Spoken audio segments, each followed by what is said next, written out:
The day my mother asked me to return the keys to the house I had grown up in, I realized my family had already decided I was the problem.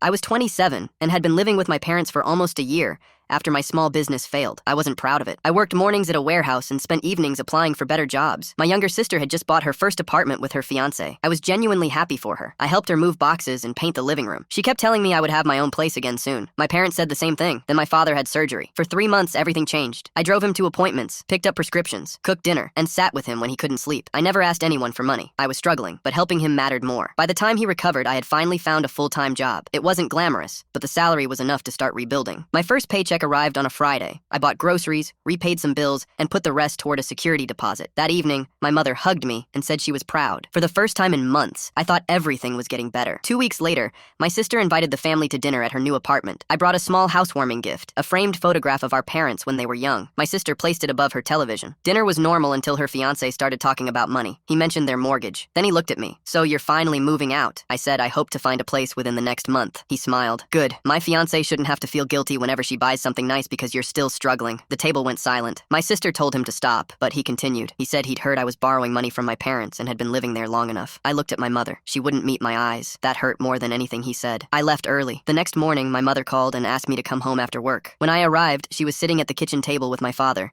She pushed a set of house keys toward me. "We think it's time you find somewhere else." I couldn't speak. I reminded them I'd been working, paying what I could, and helping Dad recover. My father stared at the table. Then my mother quietly said, "Your sister feels like you've been making her responsible for you." I finally understood. Nobody had told me they were angry. Nobody had asked how I was doing. They had simply let resentment grow until someone else said it aloud. I took the keys. "I'll be gone by the end of the month." My mother started crying. She said she didn't want to lose me. I told her she wasn't losing me because I was leaving. She was losing the version of me who kept begging to be understood. I found a tiny studio 3 weeks later. The first night, I ate on the floor because I didn't own a table. It should have felt lonely. Instead, I felt strangely peaceful. A month passed. Then my father called. He apologized. He told me he'd never believed I was taking advantage of them. He said my sister's fiancé had convinced him that helping me was preventing me from becoming independent. "I should have defended you," my father said. I appreciated the apology, but I didn't pretend everything was fixed. A week later, my sister came alone. She stood outside my apartment holding the framed photograph I'd given her. She said she'd realized she had never actually asked me for anything. Her fiancé had turned my difficult year into an insult because he didn't like seeing me struggle. She handed me the photograph. "I think this belongs with you." I shook my head. "No, keep it." She started crying. I told her I still loved her, but things couldn't go back to how they were. Trust wasn't something we could repair in one dinner. She nodded. I closed the door after she left. For the first time, I wasn't trying to convince anyone that I deserved a place in my own family. I was building one for myself.